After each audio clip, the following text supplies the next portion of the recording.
Here's how Morbius could connect to Andrew Garfield's Spider-Man.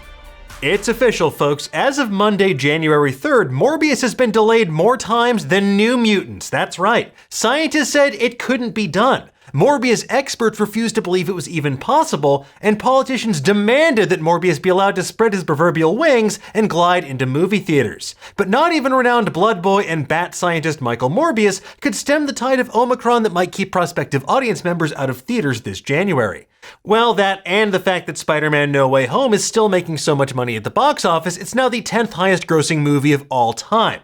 Morbius, the latest film in Sony's Spider-Man universe that really stars Spider-Man villains, follows Jared Leto as Dr. Michael Morbius. He's a man-turned-living vampire who uses some kind of bat radar to presumably fight other vampires, monsters, and ne'er-do-wells. Between eyebrow-raising graffiti, newspaper headlines, and unexpected cameos, the Morbius trailers have raised several questions about what universe it actually takes place in. And now a new theory in the wake of Spider-Man No Way Home posits a major connection between Morbius and Andrew Garfield's Spider-Man.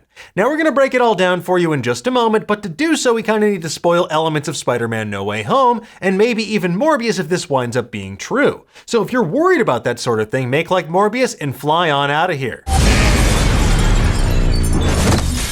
Alright, let's get into it, shall we? We know from the Morbius trailers that Spider-Man does in fact exist in the world of Morbius. The question, especially after Spider-Man No Way Home, is which version of Spider-Man exists in this world? Now, the crux of this theory, which we spotted via Cinema Blend, revolves around a piece of graffiti in an alleyway behind Morbius in various trailers.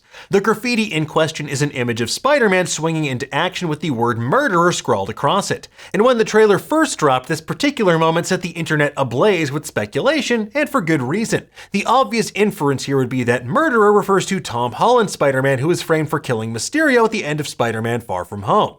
The resulting frenzy is what drove Peter to the occult and to tear the multiverse a new one with Doctor Strange's help in Spider-Man No Way Home. However, the artwork in question is seemingly from Insomniac's Spider-Man game for the PlayStation 4 and depicts the costume worn by Tobey Maguire's Spider-Man from the Sam Raimi films. Now, this could just be an oversight. The artwork and the shot could be swapped out with different artwork in the final film, as we've seen happen in so many Marvel movies in particular. It could also just be a red herring designed to throw fans off the trail in the wake of No Way Home.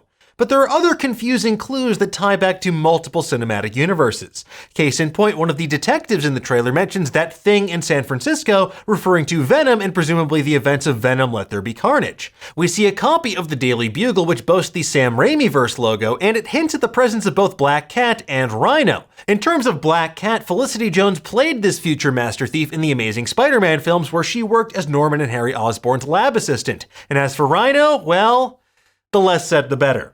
And speaking of those pesky Osborns, we also learn in the Morbius trailers that Oscorp and Horizon Labs both exist in this universe. And while this is the first appearance of Horizon Labs in a Marvel movie, Oscorp was a mainstay in both the Sam Raimi films and the Amazing Spider-Man movies. But as we learned in No Way Home, it does not exist in the MCU. What? And while we're on the topic of the MCU, all of this is to say nothing of the presence of Michael Keaton as Adrian Toomes, who appears in the Morbius trailer and wants a word with our eponymous living vampire. Does this mean that Adrian Toomes is a Nexus being a la J. Jonah Jameson? As the Marvel Cinematic Universe has shown us, Kevin Feige and company have zero qualms about people who exist across multiple multiversal realities, even being played by the same actor. So did Toomes somehow escape the multiversal reset perpetuated by Doctor Strange at the end of No Way Home? Is he trying to recruit Morbius to join his version of the Sinister Six that he was seemingly assembling in the mid-credit scene of Spider-Man Homecoming? And does this take place concurrent to the events of No Way Home, after the events of No Way Home, or is this simply a continuation of the Amazing Spider-Man universe, leading to an eventual Amazing Spider-Man 3 for which so many fans have been clamoring? And if so, how would they reconcile that with Tom Holland's Spidey in the MCU?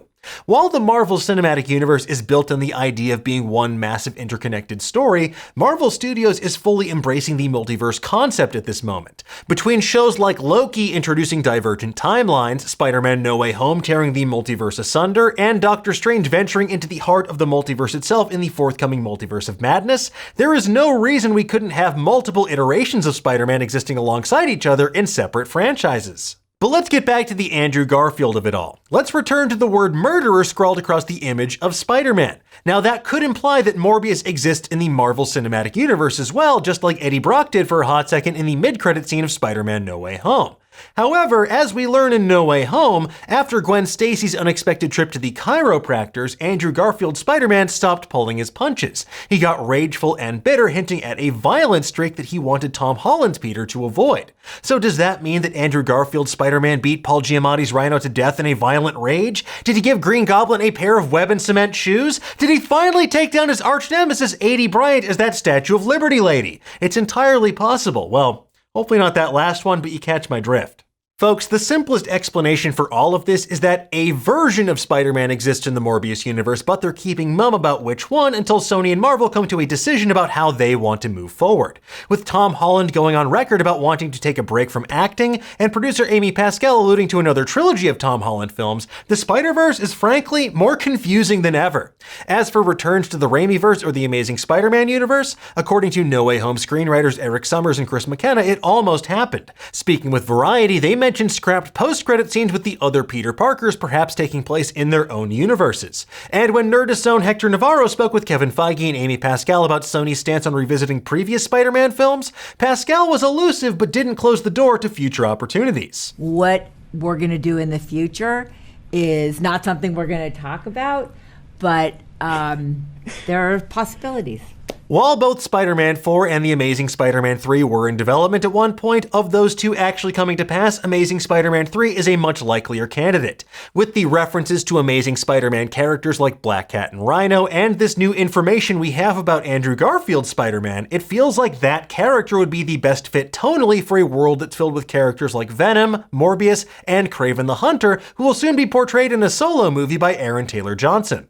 And who knows, if Andrew Garfield's version of Spider-Man is wanted for murder in this universe, maybe that would necessitate a lethal protector, a living vampire, and a skilled hunter to team up to try and stop him. And rumors about Amazing Spider-Man 3 also included BJ Novak playing Alistair Smythe, a villain who sends robotic spider slayers after the wall crawler. And what better reason to send spider slayers after him than if he slayed someone as a spider? Despite the redemption the Amazing Spider-Man received during No Way Home, something tells me changing his ways might not be enough for people that think he still has blood on his hands. And that could also play into previously reported rumors about Amazing Spider-Man 3's plot. It involved Peter trying to resurrect people who had once died. As Dennis Leary, who played Captain George Stacy, told IGN in 2015, part of the discussion was that possibly in 3 there was this idea at one point Spider-Man would be able to take this formula and regenerate the people in his life that had died. So there was this discussion that Captain George Stacy would come back even bigger in episode 3.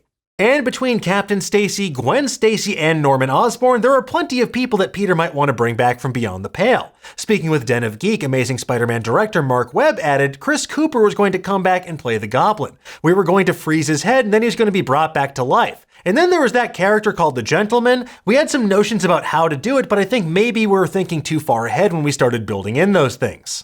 And Green Goblin wasn't going to be the only villain either. According to Webb, he was going to come out and lead the Sinister Six, and we had talked about Vulture a little bit too, actually. And that, folks, could explain the Adrian Toomes of it all. Regardless, we will get answers this April when Morbius finally hits theaters, presuming no more Greek letters or unexpected delays push it back even further. For now, though, we'll just have to sit and wait as we learn new details about Spider-Man sequels that almost happened and ponder the future of No Way Home's pack of Peter Parkers. In the meantime, though, we'll have plenty of other multiversal Marvel deep dives waiting for you over on Nerdist.com. For now, though, tell us, what do you think of this theory? Which universe do you think that Morbius takes place in? And what would you want to see in an Amazing Spider-Man 3? Let us know in the comments below. Be sure to like and share this video with your friends and subscribe to our channel while you're at it. And if you haven't already done so, hit that little bell down below so you never miss a new video. And for the latest and greatest in the world of pop culture, make sure you stay tuned to Nerdist.com.